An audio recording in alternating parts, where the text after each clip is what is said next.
வேலவன் ஸ்டோர்ல நமக்கு என்ன வேணுமோ, என்ன டிசைன், என்ன மெட்டீரியல் வேணுமோ கம்மியான பிரைஸ்ல கிராண்டா சினிமால கட்டுற மாதிரி கிடைக்கும். Velavan stores, Usman road, T Nagar, Chennai மற்றும் தூத்துக்குடி. தெரியல இந்த கூவுது அந்த அக்கா.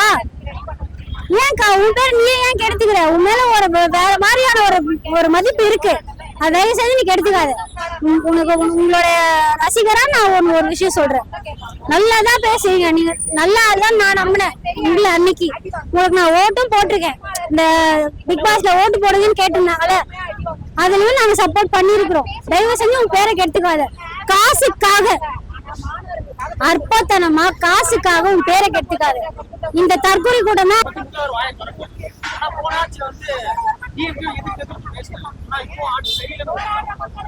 ஆட்சி சரியில்லை அந்த ஆளுக்கே தெரியும். கோட் சூட் போட்டாதான் நான் முதலமைச்சரா, அந்த ஆளுக்கே தெரியும் இந்த ஆட்சி சரி கிடையாது. அதெல்லாம் பண்ணும்போது அவருக்கே தெரியும்.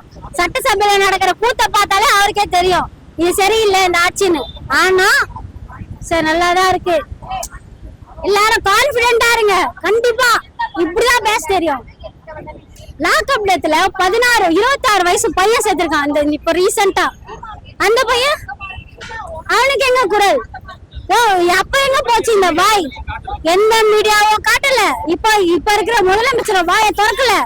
எந்த அரசாங்கமும் எந்த விதமான ஒரு வருத்தம் கூட தெரிவிக்கல. இது கேவலமான அரசாங்கமா வேற என்னவா இருக்கும்? எல்லாத்துக்குமே டைமா? நீ என்ன டெய்லி சாப்பிடாம இருக்கியா, தூங்காம இருக்கியா, குளிக்காம இருக்கியா, இல்ல ஏதாவது கழுவாம இருக்கியா? இல்ல இதெல்லாம் கரெக்டா பண்றல.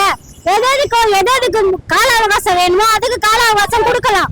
ஒரு உயிர் போயிட்டதுக்கு அப்புறம் நீ அதுக்கு இன்னைக்கு சாவ தண்ணி குடுறான்னா நீ செத்துரு நாங்க பாலை வந்து ஊத்துறோம்னு சொல்லுவியா?